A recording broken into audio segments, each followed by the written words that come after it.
you know, change is everywhere all the time.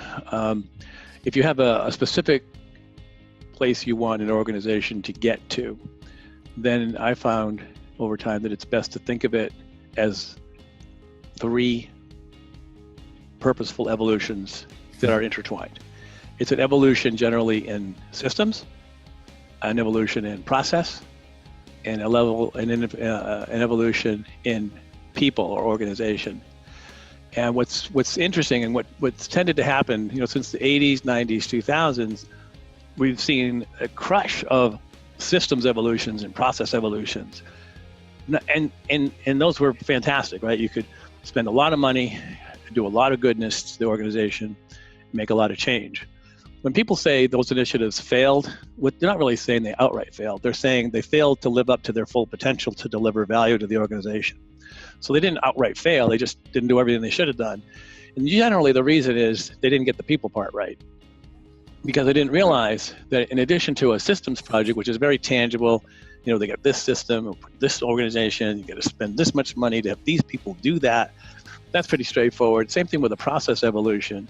But when it comes to the people part, there was so much money and expense and focus on the systems and process, who never got around to even realizing it was a project. So it didn't happen. So you have what I call missed lift. Well, guess what? That lift is still there to be had because it wasn't picked up. And now systems evolutions are far easier because the systems are much better, more configurable, generally run by a utility in a SaaS environment as opposed to having to be installed behind the firewall in your organization. So you don't have to spend as much. It's not all consuming. You have capacity freed up to focus on some of these other things. Same goes for process. So the people side now is really where the action is.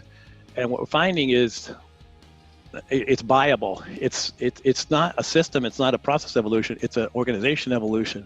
An evolution in the way you want people to think, the way you want them to behave, the way you want them to interact, the way you want them to be striving and incenting to accomplish things. So those things now get the focus, and we're now seeing, like we did in the 70s and 80s, 90s, instead of teams of people helping to put systems in, as in computer systems, we're now talking about people getting trained and geared up and scaling up to provide help evolving people systems or people and organizations and the way they think, the way they work. And the culture, as you can see in the press, has become, it's central to everything everybody's thinking about these days, is how do we get people to think and behave and perform the way we want?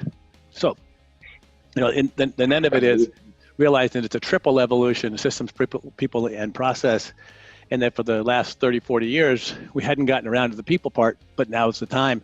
And even if we just did the people part, we get a huge lift. So I claim I can go into any organization and just focus on that within some short period of time, find ways to get an enormous lift. And it's there to be had. It's not that hard. It just has to be focused on and done. That's fantastic.